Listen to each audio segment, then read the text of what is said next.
What's going on, guys, and welcome back to Footy with an Edge. Benjamin Shashko had a game of two halves today. The first half where he couldn't get his shots, his feet clean when he was about to take a shot. He had some opportunities where he could have scored, but he didn't.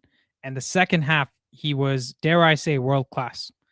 The opportunities that he got, how dangerous he looked. If only we had Bruno playing the whole game because he was fit, he guaranteed gets a hat trick today. So Benjamin Sheshko, let's get the big positive out of the way. Benjamin Sheshko has probably finally arrived at United, and it's so sad that it happens the game after Ruben Amorim is no longer here. But we need to be happy for our players. Okay, so Benjamin Sheshko, it's not his fault that Amorim got sacked. It's even Ugarte, as good or bad as he was, even Casemiro, as good or bad as he was. It's not their fault that Ruben Amorim got sacked. These players wanted Amorim to stay. They were pissed when he was gone.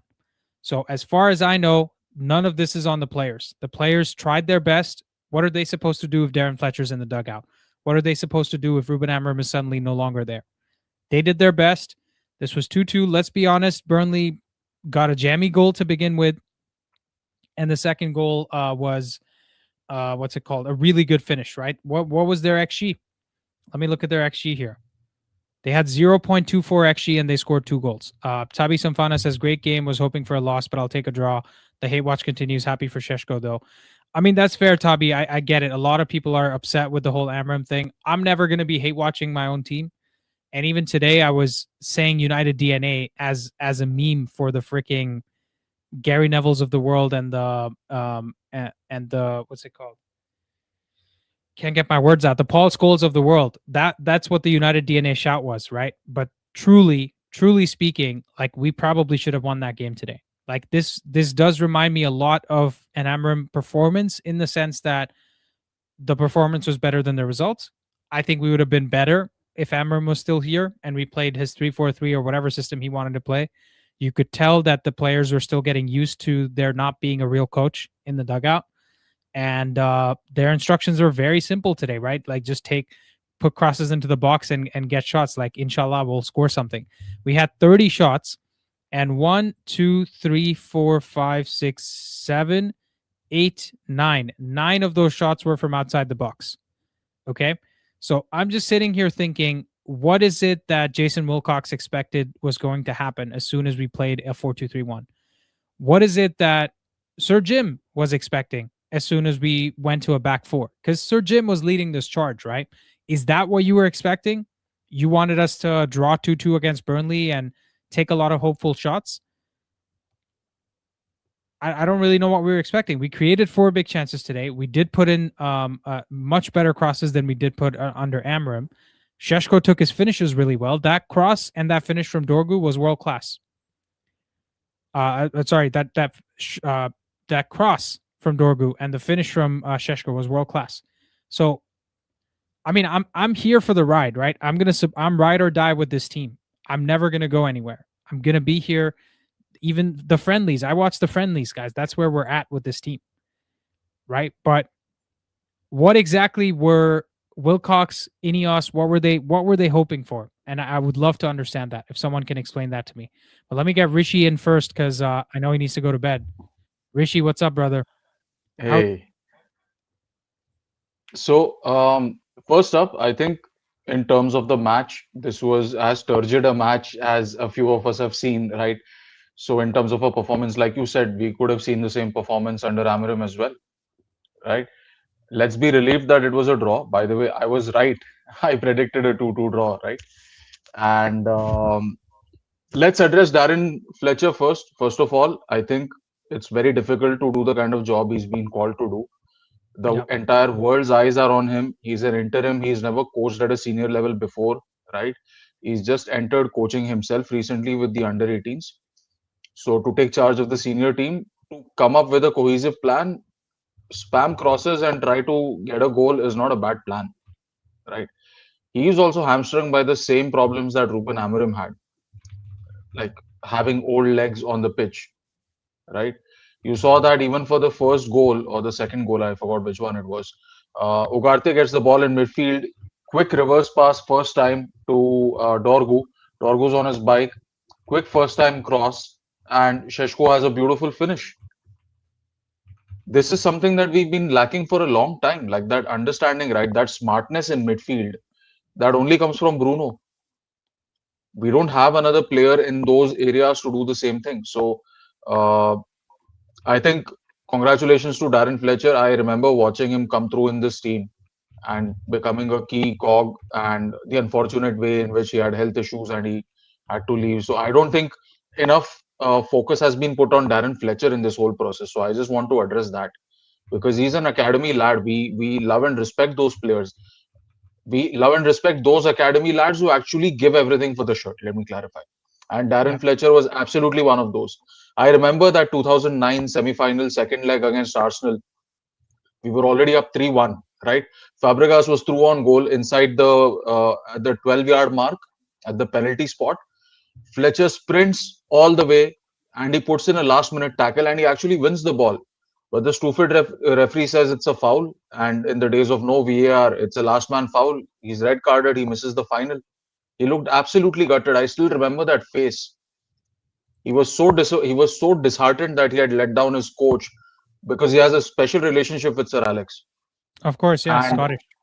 yeah, not just Scottish, because Sir Alex personally went to Darren Fletcher's house and he convinced his parents to let him join the academy. It was, that level. So it's like Darren Fletcher, dude, it's a dream. And I'm sorry that we as fans were so butthurt by what this stupid board has done that we didn't give you your flowers and that we didn't respect the job you've done. And this might be one of the only two opportunities he gets. So I think he did an admirable job, adequate job today to come out there, and he could barely keep a control on his emotions. Oh yeah, you could tell, dude. Because listen, when you're playing under 18, he has never managed a game where there's been 70,000, whatever, 20 plus thousand people in a ground. And is the Brighton game at Old Trafford in the FA Cup? I think it's away. It's away. Okay, yeah. So whatever the Seagulls, how many ever birds there'll be in that stadium, as Andy Mitten would put it. But yeah, dude. So who was your man of the match, Rishi? It has to be Shashko, dude. I mean, talk about a Jekyll and Hyde performance. I'm so glad for the kid. I know we gave him a lot of pelters, but deservedly so. I'm not going to apologize for giving. He was not at the races at all in the first half, and then something switched in at halftime, and then he was at it right from the beginning. These are the performances we expect from a 80 million forward, and I'm glad he's delivering on it because, No, plus like it or this not, is the quality he already has, right? The things he did absolutely, today, he already has that quality. That wasn't him yeah, developing it at halftime, right? yeah, He has the quality, whether it's confidence, whether it's something else. He did right. deliver, and I'm so happy for him as well, Rishi. So that's spot on. So Sheshko man of the match, Rishi. I'll keep it moving. There's a lot of people waiting Yeah, for. yeah, yeah, yeah, yeah. I'll see you All right. later. Yeah. Okay, bye. Bye. All right, let's go, Mr. Shant. Let's go. Is this a Ruben Amorim clap? What is going on? I noticed you changed your hair. What an arrival. Yeah. Listen, man. Listen. The boy has quality. It's just a shame that Ruben wasn't here to see it, but this is the quality that Ed and I saw. This is the quality that Vivell saw, regardless of whatever he wants to leak out to the Athletic. This boy has quality. And as of this moment and going forward, I'm rooting for the players. I'm rooting for Fletcher. United, it's messed up, but at the end of the day, I'm not analyzing systems. I'm not analyzing how we're setting up. I'm just analyzing how well are our players progressing, and whoever the next guy is going to be, just take us on and take us upward. That's it. That's how I feel. No more analysis needed on the game for me. So you can bring someone else in. Well, no, so I can still analyze the performance, right? Because there was things. So Casemiro, by the way, one of his worst games in a United shirt, right? How many balls did he just shoot into a Burnley player when he was trying to play someone in behind? Yeah, it was just really bad.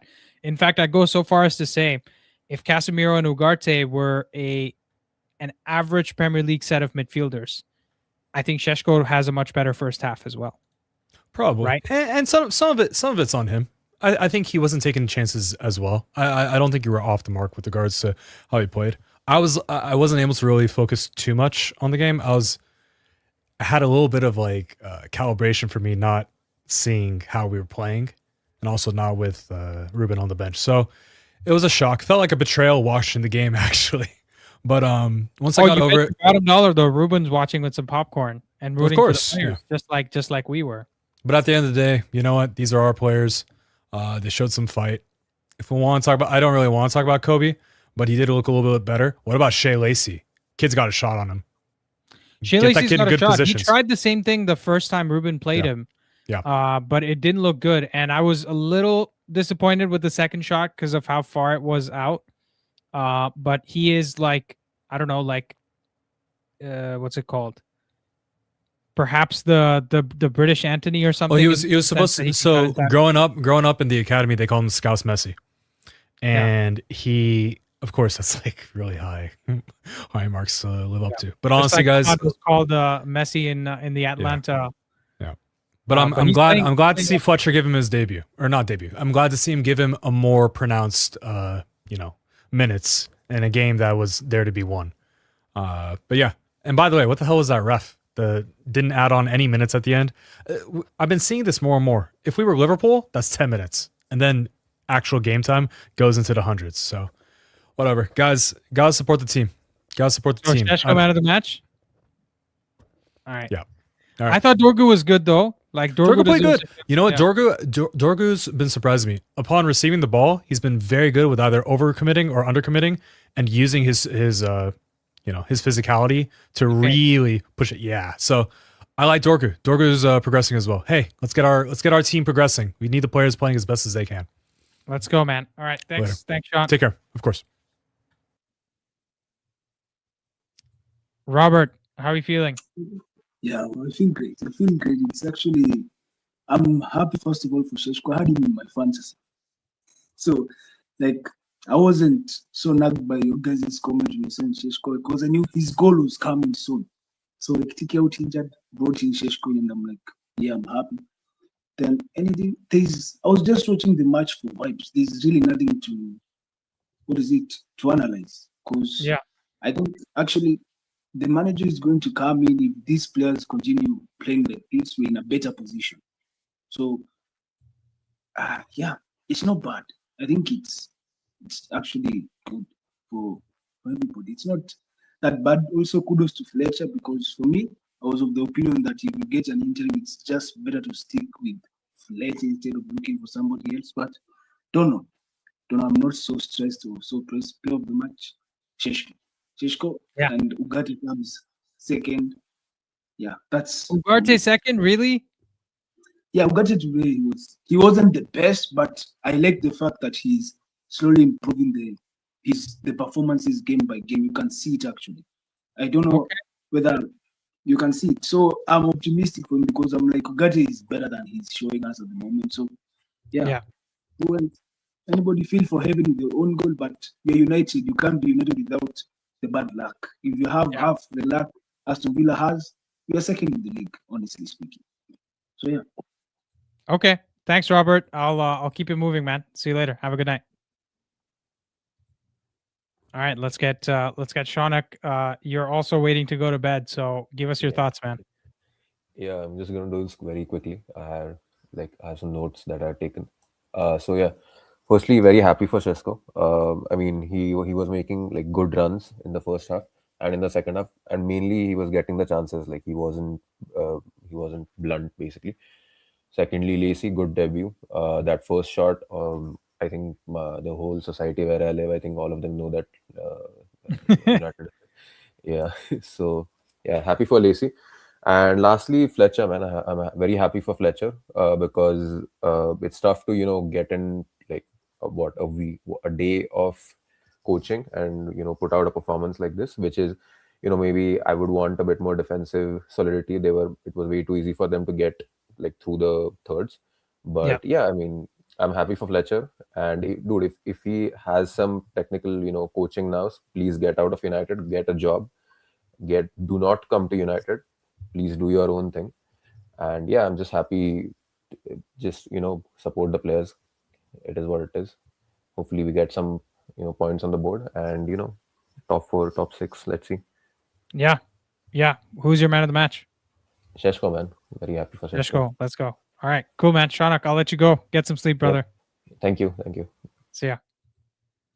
Let's speak to Arake. Arake, how do you feel about the game? Same old, like the whole season, pretty much. But fun for Lazy to do a good performance when they come on, and good to see Sesko start really going in the United shirt. Yeah. And of course, it's always nice to see Fletcher on the touchline, but I don't know what they expected. It's gonna be the same for the rest of the season, I think. So I'm happy. Yeah. Who would you tell me? Anyone other than Shashko that impressed you? No, I think actually Kashmir is going to be really found out now. We're going to play for the back because he don't have the centre backs coming back out of the back to help him. So I think that's going to be a big problem for him. Yeah, for sure. So man of the match, Shashko, for you? Yeah. All right. Cool, man. I'll keep it moving. Looks like a man of a few words for today, but I appreciate it, Arake. Thank you. All right. Let's talk to Subtype. Subtype, how are we feeling? Yeah, decent result. I mean, this is what genuine fans are like, right? You follow your team, and we are not going to be a hypocrite saying, "Oh, fine margins, and we could have won the game." Because so many, as you pointed out, right? So many games under Amorim, this was the same situation. But he didn't get the same leeway. And just because people have their favorite manager or like an ex-player as a manager now, they'll probably give the same argument. But unfortunately, Amorim didn't get the same leeway. But it is what it is. Genuinely happy for Sesko. He was just waiting for this moment, basically. We knew that he has it in him. And unfortunately, earlier games, this didn't come through when we probably needed. But yeah, today, he scored 2 really nice goals. So yeah, it is what it is. On a funny note, I think after Wolverhampton, Wilcox went to Amorim and said like he wants to play a back 4. So now with Burnley, who are probably like doing a little bit better than Wolves, is Wilcox going to sit down with Fletcher tomorrow and ask him like, hey, should we play a back 3? Yeah. No, he's not going to do that because we're already playing the back 4, right? Maybe he's going to go and say, actually, in the back 4, this is how Dorgu should be moving. This is how this guy should be moving. This is how that guy should be moving, right? We're going to give him specific coaching instructions on how to improve the back 4. Having said that, at times, this did feel like Ten Hag ball. It was almost a deja vu at certain point in time. I distinctly remember the Mickey van der Ven goal where he crossed our entire midfield in one go and actually scored the goal. I can't forget that day under Ten Hag. It almost felt like at times we are watching the same setup, same things. And more importantly, just one last point, the defense, there was remarkable difference in how we approached our rest defense. A lot of players were moving backwards as soon as we lose the ball, whereas under Amorim, it was kind of like forward defense structure. Basically, you try to win the ball but not going gung-ho in terms of like winning the ball anywhere. But today so it's going to be a wild ride for rest of the season. The defense is going to be the most concerning part. Yeah, no, I agree. And we're going to be in the same position as the Ten Hag ball, right? Like you said, it's the midfield's going to be open. Today, I thought Casemiro was very ill-disciplined because he kept jumping out of midfield so many times. And Marcus Edwards, he just skinned him that one time, and they should have scored a second goal at that time. It's unfortunate that the way we conceded the first one, that was a very easy goal that could have happened under Amorim as well. So I don't want to be the same like it's very easy for me to sit here and say, see, we drew this game or we looked shit just because we sacked Amorim. The truth is the players could have probably given us a 2-2 under Amorim as well. The only Yeah. difference is that now we're willing to realize the players are the problem and Yeah. we need better players in the squad instead of just putting it all at Darren Fletcher, because it's not Darren Fletcher's fault. It's not. It's not. It is not. He did the best job he could, and it was just Premier League is competitive. No game is easy. And people somehow felt that because we are Manchester United, there is a God-given right that you have to, or you can easily win against Wolves. No, there is no easy game in Premier League. Anyone can beat anybody on their given day. So yeah. Yeah. Okay. Subtype, man of the match. Sesko, absolutely, no doubt. Let's go. All right. Yeah. Thanks, man. We'll talk Thank to you you. again tomorrow. Yeah. See ya. Bye. All right. Let's get in Gabs. Gabs, how you doing, man? Welcome Hi, man. welcome to the stream. Is this your first time calling in, right? Yes, yeah, it is. Where are you calling from? London, actually, yeah. Very nice. UK. How long have you supported United, or are you a United supporter? Yeah, I am. It's been a while. It's been like since like 05, I think. Yeah. Okay. Very nice. So tell me, thoughts. I'm really worried. I don't know how our midfield is gonna cope long term. We have 3 midfield spots now, and I don't see how Casemiro is gonna last the whole season playing like this. This is basically him doing the Ten Hag role again, but now for older. I don't know how that's gonna work. I don't see how Ugarte really works because he likes to jump, and then Casemiro just gets beaten easily, and I just don't know how that's gonna work, and I'm worried. Because we're already dropping points. I just see us dropping more points. And then I see Fletcher kind of just placating them. So he won't demand signings in January, which we need, especially in midfield. So I can't see us being positive. That's all I got, really, yeah. No, I hear you, man. It's hard to say much, right? So, I mean, obviously, Fletcher did his best. Yeah. I thought the players weren't trying to lose, right? The second goal was a worldie, so Burnley probably deserved their 1 goal. The first one was just a deflection off Aiden Heaven's foot. Like, Lawmans can't do better with that, and that's just something that happens. If you want to blame somebody for the first one, it's probably Casemiro and Dallo who let the player go through between them, right? Because none of them tracks the runner. But again, those things could have happened under Amorim as well. I think the performance or the style of play today was hard to watch, right? And that is all on the board. Yeah. Even the worldies, we keep conceding really low XG shots, and I'm just noticing that we just stand off teams a bit too much and players. And if you do that against good players, regardless of how far it is, if you stand off them, they're good enough to just put it top bins if you give them a chance. You have to be a bit more aggressive, and we're just not. We just don't have that intensity. And I just think our midfield will get bypassed, and because now we have less defenders, they'll stand off more. So this is I just see this happening.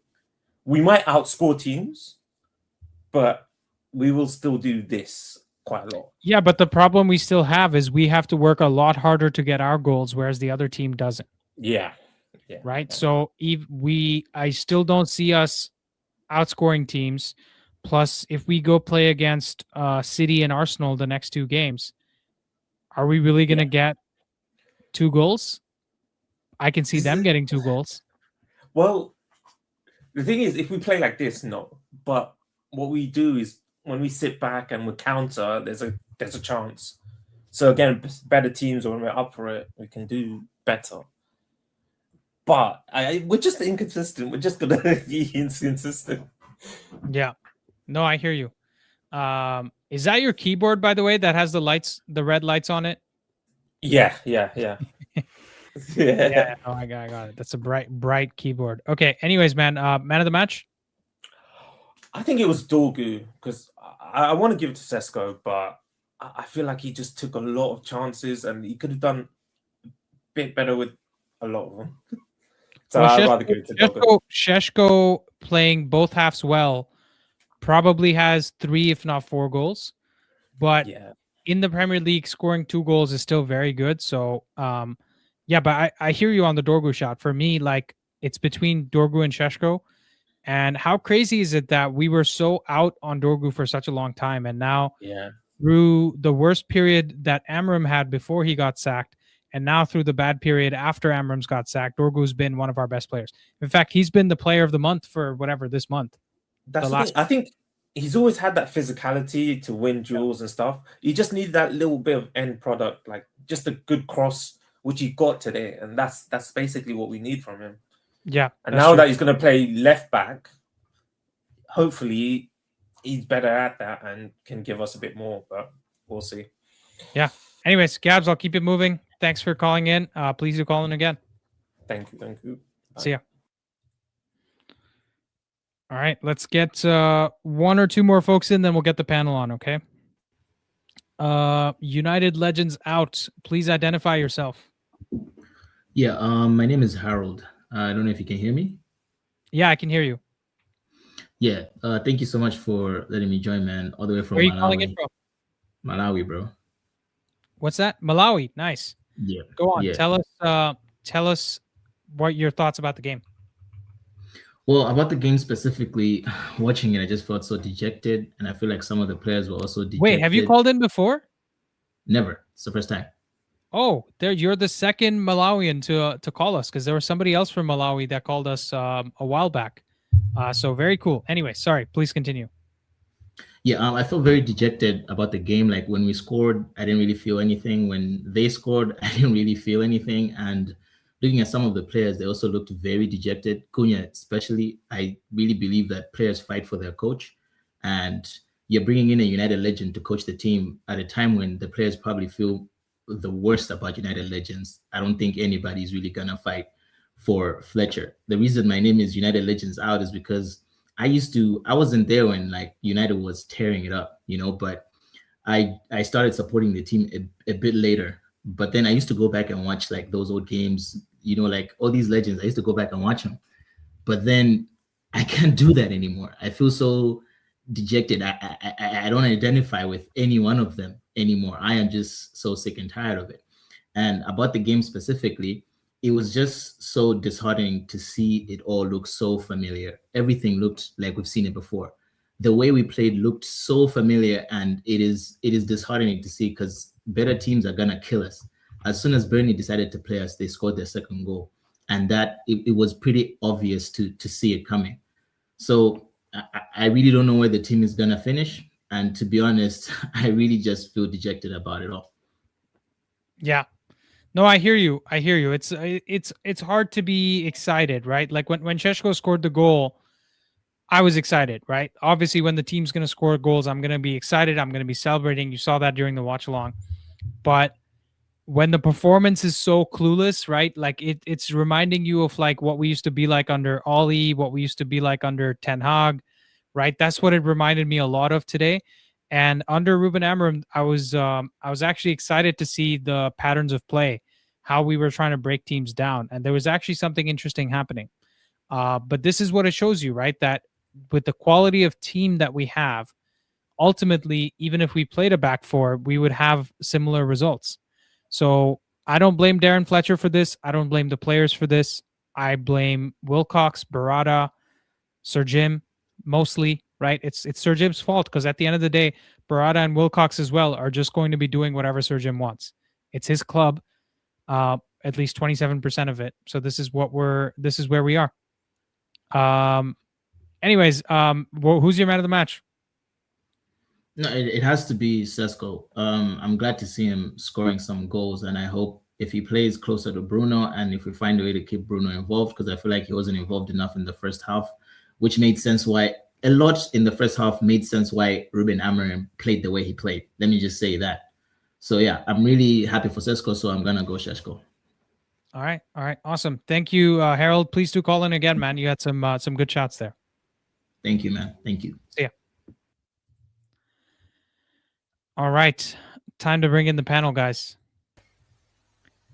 Let's go. Ed, let's go with you first, brother. Are you happy with the Shashko 2 goals in the second half?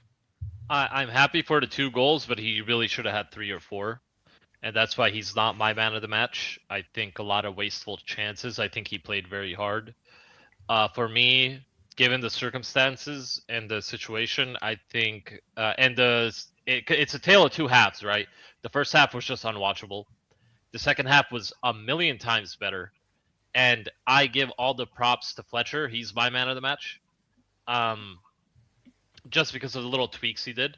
If Bruno plays the whole game, we win. Right, but we've always been saying that even when Amorim was in. I think that if today doesn't prove that it's not a system thing, it's a personnel thing, and that we need to bring quality in over talking about systems, and I don't mind playing this at all, by the way, because there was moments of brilliance. This is the best cross Dorgu has put in all season, right? Yep. There was a little bit of interchange in play. The second half, if we continue to play like that, everybody is dooming way too quick, guys. If we played like that terribly in the first half and switched it off into the second half, that's a whole different story. For me, I think today is a big takeaway that it's not all just, oh shit, here we go again. It's more of, we're still almost there. Couple pieces missing, and the team can actually play. If we go back to, like, you got to get rid of Luke Shaw as well. Everybody that's older in the team needs to go. Case Smyro, Luke Shaw, Ugarte. You got to replace all those guys. Shea Lacey. No, but Ugarte was better than Casemiro today. So, and Ugarte is like matter. 24. You're comparing cow shit to dog shit. It's still shit. No, I hear you, but what I'm trying to say is, if you're saying get the older players out of the team, I actually think a much better midfielder or even a average midfielder that's younger is much better than Casemiro, and Ugarte looks better as a result. And it's infectious is my point, because Luke Shaw, remember that one cross that Mason Mount played a dinked ball in behind and Luke Shaw couldn't stretch his foot enough to get the ball? Like, Correct. That should have been a goal. And I hear your point. If that is Dorgu making that run on the overlap as the left back in our team, he's getting to that ball, and we're actually getting that. Oh, yeah, guys, by the way, if you're a member, you should have a free super chat. Member chat. I don't know exactly how you do it, so please use that, because Taloko Badger has just done it, and you guys can use it as well. But yeah, Ed, I think so. Fair to say the Shashko criticism in the first half was valid, and the second half, I think what I was reacting to, like, essentially the difference between yours and my reaction at the end of the first half was you forecasting us getting better and me just reacting to what we saw, right? That's where we deferred, because when I see a first half like that, I'm just taken back to Erik ten Hag, back to Ole Gunnar Solskjaer, and the worst days under them too, not even the best days. Because even today, we scored 2 really good goals. And we conceded 2 really shit goals. Like, they came out of nowhere. Like, they scored a worldie and they scored a deflected goal. We conceded 1 really shit goal in the moment of brilliance from a Premier League player. Yeah. So it's for me. Somebody said double standards. No, I just know the players that need to go. I still support them, but they need to go. The quality needs to be brought in for no matter what manager will take over in the summer. This draw is on Ineos and Glazers, right? And it will always be on Ineos and Glazers until they bring us a midfielder that can actually play. And people are shitting on Mainu. Listen, Mainu, he didn't make the best decisions today, but he also didn't look shit. He was really good with the ball at his feet. He was press resistant. What we needed, right? But I think losing that creativity, Bruno is our only creative player, and we're still missing a couple of the boys at AFCON. When they come back, it's going to be better. And I think we will be pinning teams in, and we will be playing, and we will be still making a lot of XG. It won't be as pretty of XG, but we got players that don't need to play pretty, it seems like, at this point. So, yeah, but like Mainu wasn't at the races today. I'm with you in the sense that I want Mainu to come good. I'm not like oh, just because your brother wore a T-shirt once, like get the hell out of my club. But I am still kind of looking at it as like, what did he really do once he came on the pitch, right? Because he's miraculously fit the second Amorim gets sacked. That's the part that I'm kind of iffy about, right? But anyways, let's keep the conversation going. Ash, how you feel about that game? Very much a game of two halves for me, honestly. The first half, I'll be honest, I enjoyed both halves for very different reasons. The first half, I enjoyed watching the board squirm in the audience because they could see the immediate drop in the overall quality of the game. And that kind of validated what we have been saying for quite a while now with regards to Amorim. But then the second half, as Ed just said, Fletcher made the tweak, he got it right, and we scored. Yo, hold on. Newcastle won their game? Yeah. Yeah, in the scored in 157th minute. Yeah. They Holy won the shit. game coming this Saturday against Leeds because that's how long they fucking played. Yeah. They only had like 7 minutes added on. They scored in the 13th added minute. You didn't Yeah. see pre-match? They said it was the Ashes game. They played until somebody won.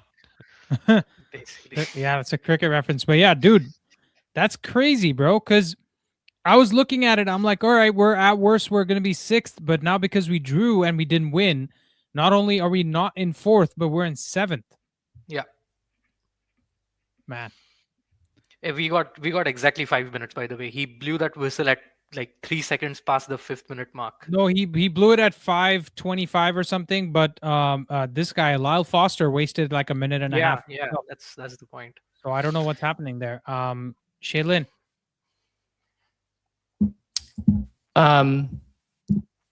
It was good, but it was also a result that we would have seen under Amorim. He's gone, so everyone, I think, let's just take a step back. We can't control that he's gone, right? And I don't think he's going to come back either. So we can just move forward, and you just back the boys. That's all you can do, right? Back Fletcher, back the players, and hope we get a good result, and then maybe we can make something out of the season, and we don't write it off, right? Like, I would much rather see that our players also don't want to write off the season, compared to like previous times. But I mean, I'm going to be honest with you. Today's goals, I celebrated more than any other goals we scored this season. Really? If that tells you, yeah, 100%. Why? I don't know. You tell me. The goal at Anfield? Hold I'm on. not emotionally mature enough to know why I was celebrating so much today. No, like two goals at Anfield. That wasn't. Nope. Not as today. I still celebrated, but not as much today. Just because there's so much adversity at the club right now, I need something. I need something to hold on to. Let's be honest.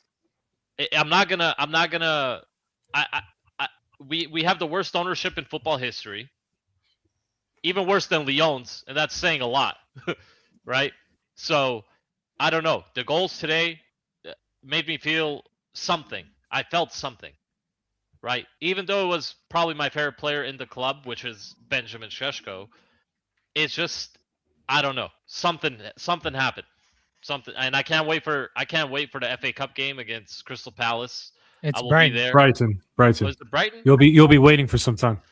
I think you put something else accidentally fell into your shisha, bro. Who are we playing this weekend? Man City next weekend in 10 days. It's the FA Cup game in a few days, and then we play Man City on the 7th. FA Cup is on Saturday. Yeah, that's right. Yeah.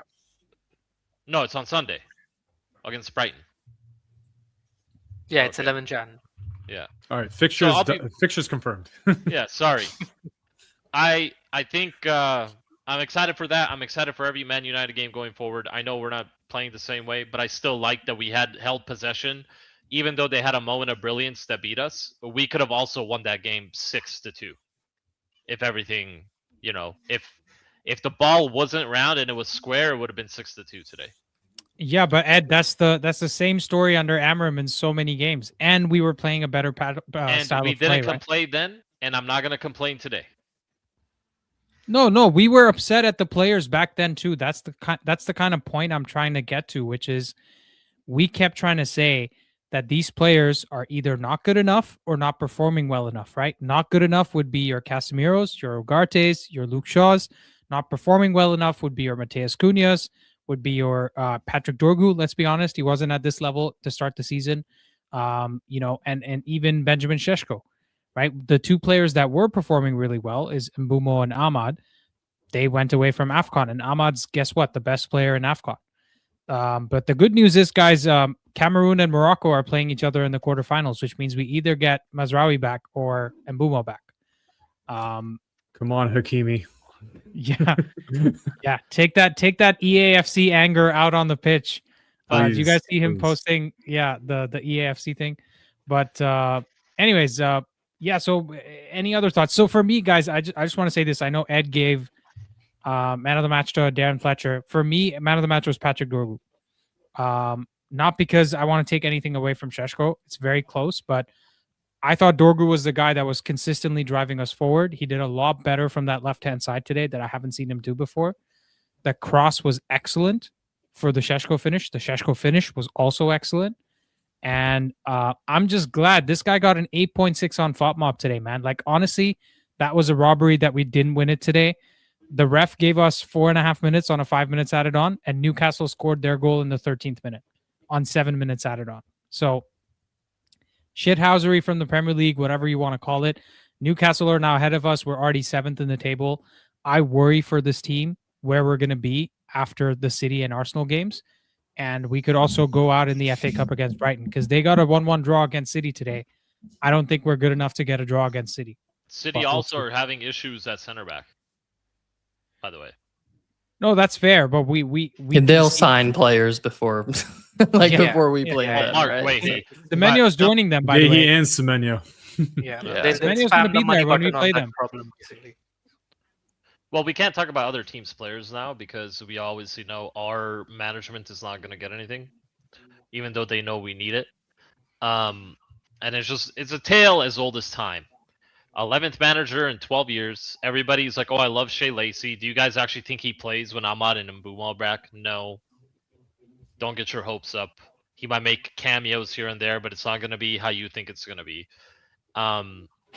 Also, he's not the finished product, dude. This is what happens, right? We build these players up, and then when they don't deliver what we expect of them because we've built them up too much, we try to tear them down. This is what happens. Guys, the entire league has seen that Shea Lacey has a shot from distance. Next game onwards, they're going to start closing him. They're going to start closing him. Same thing happened to Heaven. He showed 4 or 5 really good games. Now he's going through a bit of a difficult period. Last 2 or 3 games, he's not been that top class Heaven that you made a video about. So it happens to every young player. For me, like going through this game, this was one of those results that was acceptable to the board, right? Because losing would have been the worst result. As a board, you never want to lose any game, especially after you've sacked a manager. So a draw or a win would have been the ideal result. You saw Berada and Wilcox shitting their pants after they scored that first goal, right? They saw how disorganized the team looked. That was one of the guilty pleasures that I had today, Schadenfreude, of seeing their misfortune. I was so happy to see them shitting their pants because they know that. Andy, remember you asked when are they going to realize they made a huge mistake? Today you saw glimpses of that. And by the way, whoever the hell comes in next, guys, they're not going to get a tune out of this team as quickly as the City game or the Arsenal game. Whoever takes charge. I think Fletcher is done after the Brighton game, and then whoever comes in charge for City and for Arsenal, they're going to find it tough. Rishi, I disagree. I think if it's somebody like Michael Carrick or if it's somebody like Ole, then then they can, right? No, but on what basis are you saying that, Shailen? What are they going to do? What because those two specifically have worked with a bunch of the players in the past that we've had. No, but how many of them are there? There's Bruno and there's Shaw. Maguire isn't fit. In 2 weeks, who knows? But they're still leaders inside of that squad, right? Like I'm sure he'll still be able to get them to play for him. It's not like they'll be openly. Don't you guys think Maguire starts ahead of Heaven if he's fit for the next game? I think he starts ahead of Euro. Yes. I think he continues with Heaven. Yeah. I think Heaven, even with today's disappointment, I still think he shows a lot. And Credit No, to I agree Ruben. with you. He- I thought first of all, that own goal. What is he supposed to do? He's trying to stop the cross. I don't. It was I don't even mistake- think those were the the factors mistake was Dallo and of Casemiro. describing his game. Yeah. It was from Dallo and Casemiro to let the runner go. That was such a basic schoolboy error. And then heaven for the rest of the game. I thought he was okay. Like he was, Yeah, he was fine. on the right wing once. You could argue he was our best right winger today. By the way, also the center back and any three at the back usually has the most glamorous. They look the best in the system because you see their interchanges a lot more apparently when they either go into the midfield or they're progressing the ball. Whereas the wider center backs, you kind of see them more as like the cover defenders, even though we did see Euro advance in and Shaw at times getting to the final third. But anyways, I mean, back four, back three, don't really want to talk about systems. I think we should focus on how our chances were created today and seeing whether or not that's something replicatable going forward, because we saw a different Shashko when we saw him running into lanes. We saw balls being launched further at a much quicker pace than we saw in the previous 3-4-2-1. So I think that's something that if we have a firing Shashko, because we could even say he was wasteful today. It's you can tell someone had a pretty good game if you think that they scored 2 goals and they could add 4. So I think that's something to look forward to. I think Bruno being in the position that he still looks pretty damn good. I still think he's the one that makes everything tick. And who's this? Thank you, Ruben. That's sweet. Yeah. There was another one that said, Sir Jim can't fix this. Oh, yeah, that was at the beginning of the game, yeah. Yeah. So I'm dejected. Like, I loved Ruben. I went to the barber, I said, give me the Ruben. I'm at the I end still of the have day, the images from yesterday, bro. You want me to brighten everybody up? Please no. I don't think it's fair if we start doing what people look like. But still, we have to move forward as a club, as a fan base, and for these players as well, because I cannot say that they gave up. The only players that I could say have maybe mentally have given up or from an effort perspective gave up.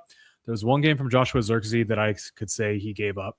Mainu definitely mailed it in. And even Ugarte, you could tell he was short on confidence. But even in this game, I don't think he had as horrible as a game as everyone is denouncing. I think first half Casemiro and Ugarte was really Dalot, bad. Yeah. Yeah, first half, definitely. I also didn't watch as much first half. I had to work a little bit.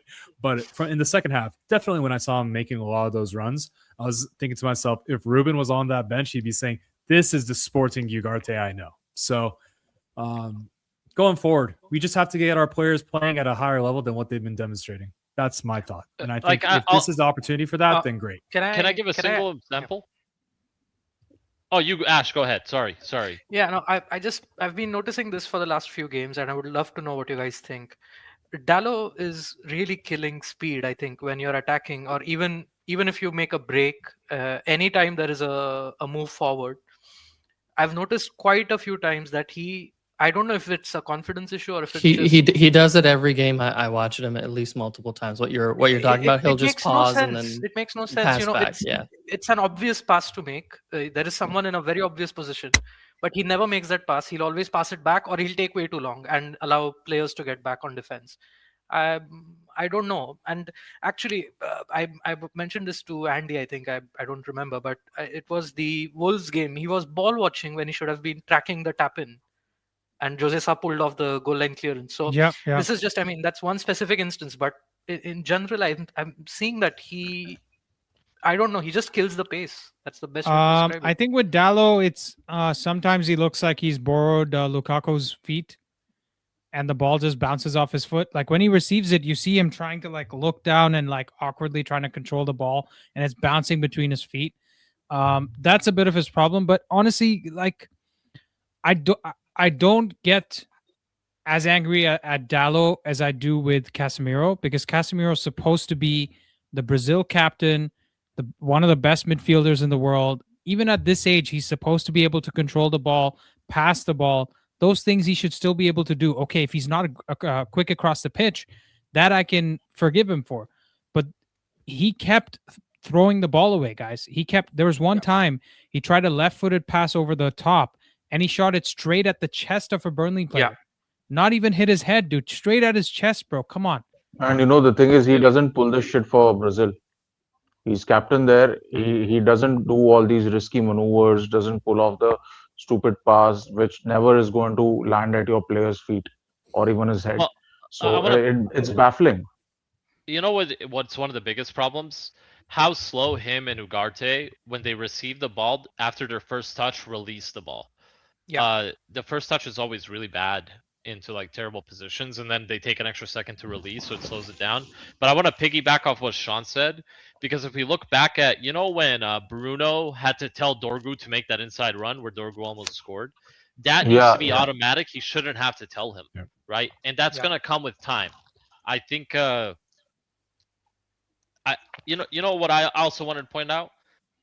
Shashko has 4 goals in less games than Gyökeres does. Gyökeres has 5 goals, and Gyökeres has 2 penalties. So he only has 3 goals from open play. Right? So, and I told you guys, 15 goals by the end of the season. It's gonna happen. No, but listen, I don't even know why we keep going back to Gyökeres though. I don't really care about. Well, I think it's so there's a decision matrix, right, when we have in the transfer market. And regardless of how we want to see the coach falling out, I think we always estimate that it's curtains for a player too early, or a player leaves and does better when they're gone. This was the boy has quality. I think everyone needs to just understand he has quality. So we need to readjust our expectations. Instead of saying he can hit X amount of goals this season, he needs support. And I think he didn't get that support when Ruben was there because too much pressure was put on him and the surrounding circumstances. So it's more of a defense of Shashko, saying everyone's saying that, oh, he's this, he's that. I don't see the quality. Bundesliga imports are not that. You need to disregard that now and understand there is quality there. There is quality there. No, but Sean, my point is, I think we've been fairly rating Shashko on this channel. Like, we haven't necessarily been. There was a tide turning in discourse in the chat and on Discord. As somebody that has the periphery just looking at it, there was. Yeah. No, okay, that's fair. no reason I and brought to it be up, fair, by the like way. it's hard for me to read every single message on Discord, Of course. because obviously the. But it wasn't just your channel or our Discord. It was a matter of You're saying the generally, fan base in general. Yeah. So No, listen. So this this is why we're giving the deep takes. Whereas people are going to write it off, saying like, "Oh, he scored 2, but he still missed this many." It's like, no, build on. No, this. I I think just the saw it in point the is- chat right now. Someone said that this is the relegation team. Other teams are not going to give Shashko as many chances. There you go. How do you respond to something like that? I mean, he can only play the team that's in front of him, right? He plays well, we praise him. He plays poorly, we say he needs to do better, or we criticize him. As simple as that.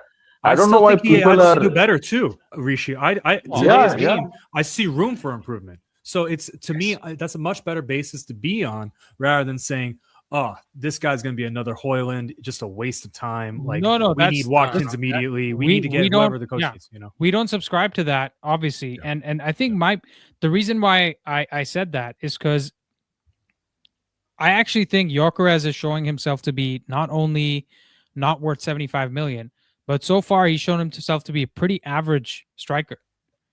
Like a guy that just came from the like championship.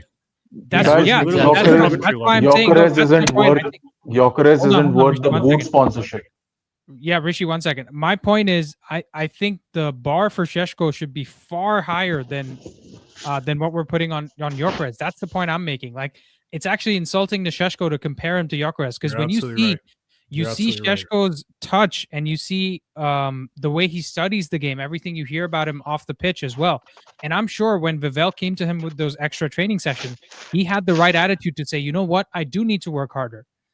Right? So I respect that about Shashko. And my point is that I think comparing him to Gyökeres, listen, dude, Shashko in the Arsenal team probably has 10 goals already.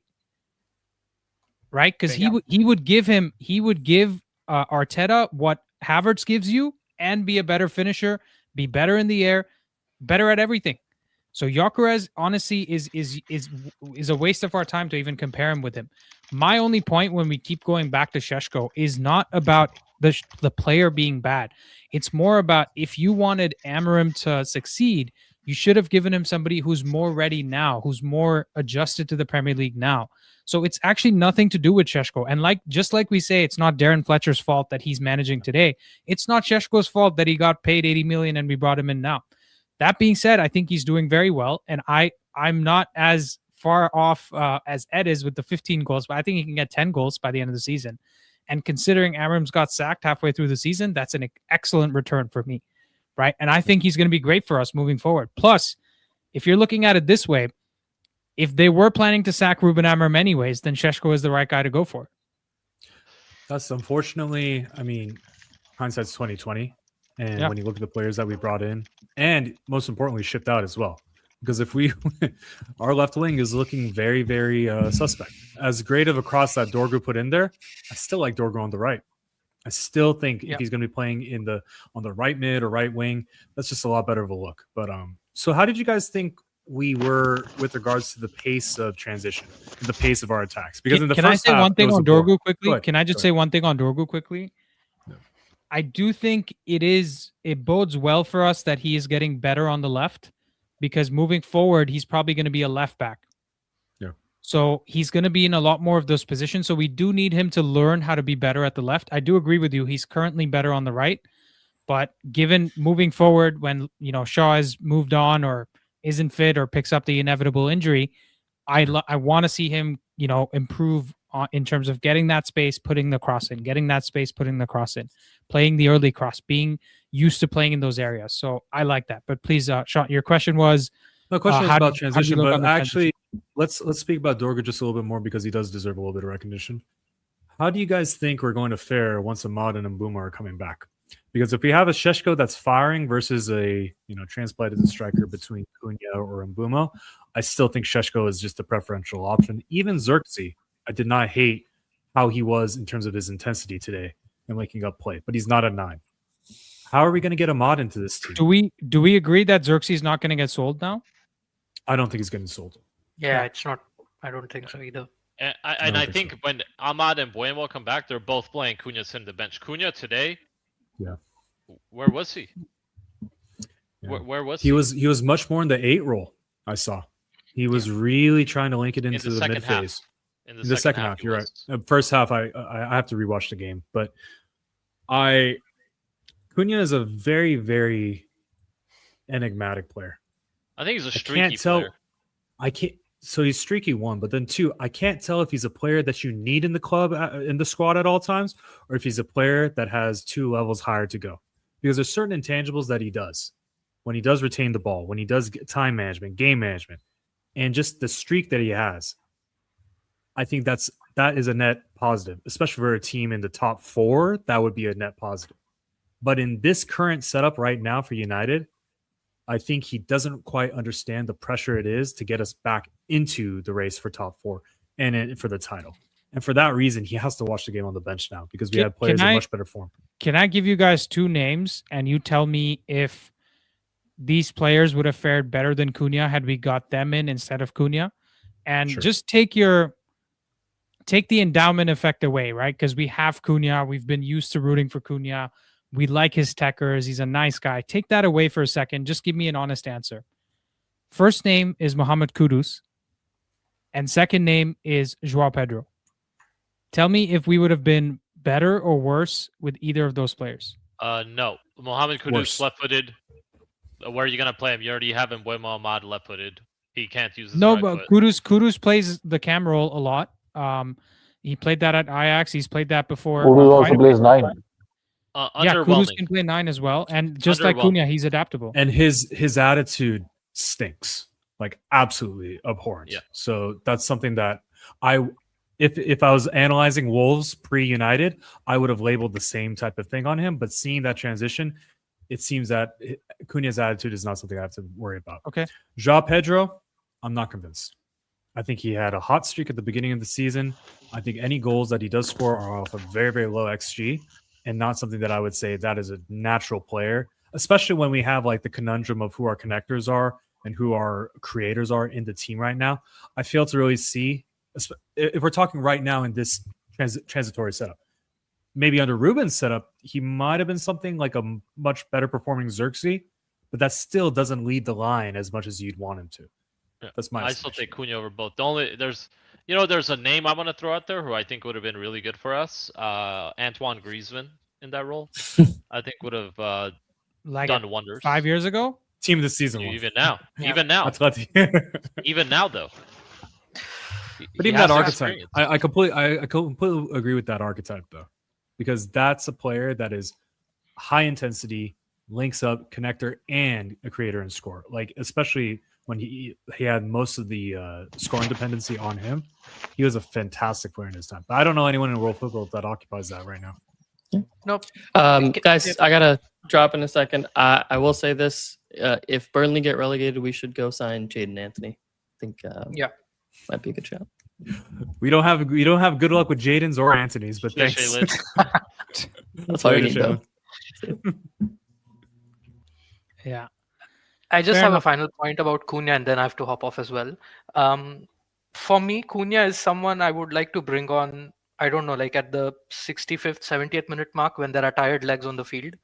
Because I may be misremembering the game, but I think it was Liverpool at Anfield where towards the end when their players were really tired, he did a lot of work all over the pitch where he was either keeping the ball or prolonging play or just making sure that the ball stays out of Liverpool's possession. And I think for someone like him who can run around a lot with the ball and has reasonable accuracy from, let's say, further out, it's something. Once we have everyone back, I guess he could be that guy. So for me, that takes care of the first point, which is okay. He sees the game from the bench, but then we are putting him in a situation where you can really utilize his legs and his creativity for just keeping the ball out of the opposition's possession. What do you think? He has that guile. He has that game management, that wisdom. I think that's something that he really built at Wolves as well, because the battle for points was much more important because points were so scarce. So some of that technical proficiency is appreciated, but it's a much different standard at United. And in order to really get to that next level, he has to start releasing the ball a little bit quicker. We saw signs of his distribution getting better today. I will say that, especially in the second half. So those are things to look forward to. But yeah, you just wish he could have shown a little bit more during the game weeks, maybe like 5 through 19 of that while Ruben was still here. I think we try to we focus on Cunha a lot because he was a big money signing with a lot of expectations, and we want him to have a lot of 7 or 8 out of 10 games. But I want to ask you guys, when was the last time you saw 6 or 7 players in the team have a 7 or 8 out of 10? Probably Brighton game. Exactly. That was what I was thinking of. You had, I believe Delic started that game. Shaw had a good game. Mbumo, Bruno, Cunha had a good game. And I think Casemiro had a good game that day.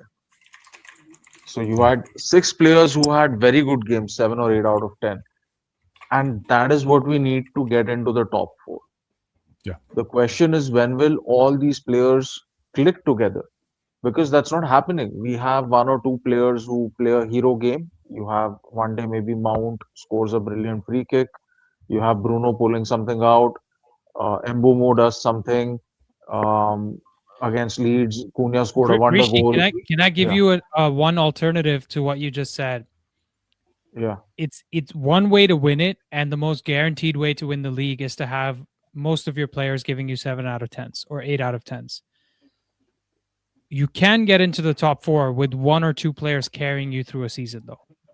Yeah, like Right. an 8 So- or 9 out of 10, right? If you have a couple of players. consistently, like Cunha carries you, Mbumo carries you, Ahmad carries you. That is one way that you can get into the top 4. And so for me, the most likely way we still do that this season is somebody carrying us, is somebody having that Cole Palmer season. See, And Bruno's already doing that. I guess it's fair to say Bruno's already doing that as usual. we need another guy, though. We need another guy because Bruno. Guys, breaking news. Jamie Redknapp on Sky Sports. I'm not saying this is a Sky Sports breaking news moment at all, but tonight I've heard that it might not be a foregone conclusion that everyone's talking about Semenyo having a medical at City. There might be a little twist. Is it? He also blamed the players in today's match instead of the system. So Yeah, Jamie Redknapp. probably. Yeah, he said it's probably not entirely the system. Something along those lines is what he tweeted. So he's basically coming out in support of Amorim. Yeah. Apparently so, yeah. Okay. I think we're going to see a lot of not even counter signaling to like what the athletic crew did a pretty good protection of football hierarchy during this Amorim firing. I'm going to be very interested to see which analysts really say, you know what, these players have more responsibility than Amorim does. Guys, So does Yeah. Thomas Frank was drinking water from an Arsenal cup today. He got pictured, and they're asking him after the press conference. I love watching this because at least it's not our manager that's getting these dumbass questions. And they're like, he's like, I definitely did not notice it. It would be completely stupid of me to take it if I knew. It's a little bit sad that I need to be asked about it. I would never do something that stupid. First of all, when Bournemouth is playing Tottenham, where's the Arsenal Cup coming from?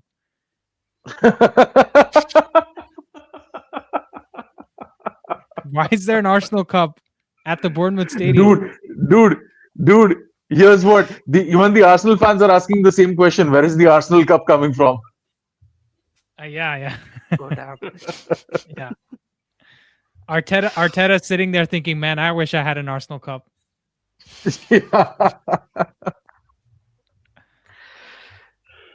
Anyway, guys, I've got to head off. Yeah. See you, Ash. Been a fun game. See you around. Cheers, Ash. Yeah. Bye. By the way, Thanks for what a joining. crazy game! What a crazy match day, bro! Crazy match day. I Some know. crazy results. I I know. saw Tottenham leading in the 5th minute, and then they lost 3-2, like to a stoppage time goal by Semenyo. My God, dude, is that brother even going to City? It seems like he's been playing for them for all of My- 2026, dude. I Like know. 3 games already this year, I think. Crazy. Well, according to Here We Go Merchant, soon, guys, he will do the medical. So I don't know. I don't know what's going on. We have Joe Hart on Shea Lacey. I'll tell you what, he's a player. He reminds me of Phil Foden the way he moves. I saw that as well. I saw a lot of good technical ability. Very good at just transitioning from getting the ball out wide on the touchline and then finding that spot. Wish Semix was here. He could tell us it was zone 18, zone 17. He's the English Lennart Carl. Oh gosh, as long as he doesn't text underage girls and wants to go to Real Madrid, that's all I Yeah. care about. Sell him now. Sell him now. Sell him, absolutely sell him. What do you guys thing with think? all these, go on.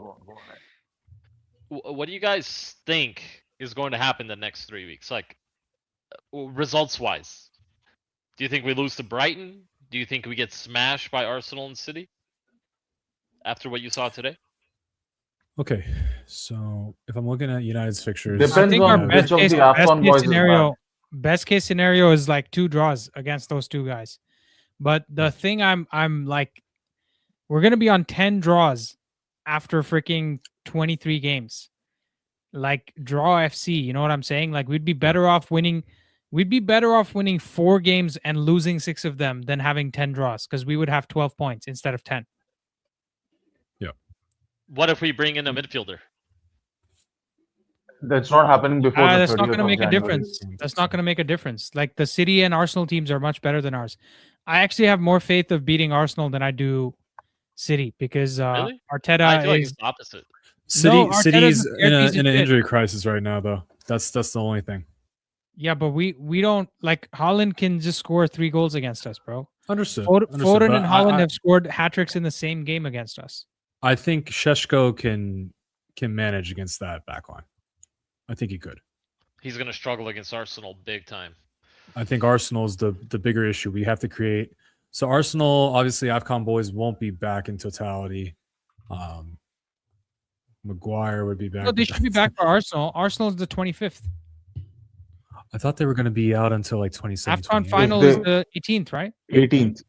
Oh, AFCON finals. Okay, 18th, so yeah, I think it's too early for me to be prescriptive on how we're going to play because I think today was still disappointing. We still created a lot of chances, and I still think we should have won on the balance. But yeah, so Fletcher takes care of Brighton, and then we're going to have Ollie.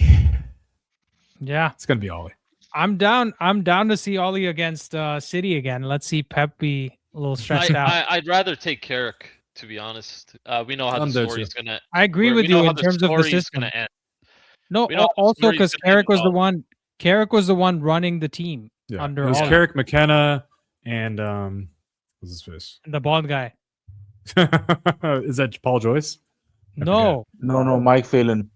Oh yeah. Oh, Mike, that was Mick Phelan? Oh yeah, Yeah. you're right. That was Mick Phelan. But yeah. Anyways, guys, I think yeah, I'm gonna end the stream a little early today. Looks like we talked about this game.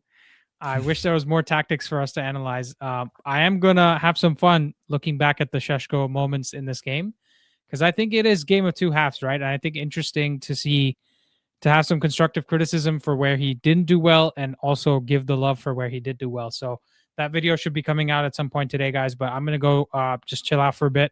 Been live for a while. Thank you boys for coming. Members, if you haven't had your fill of the post-match discussion, head over to Discord. There's the voice channel. You guys can congregate there and continue the after party. Yeah, Rishi, good night. Sean and Ed, let's see, man. If I'm done with the video soon enough, I might see you guys at 10 o'clock again, but we'll see. See you later. Take Bye. care, man. see you guys. Bye.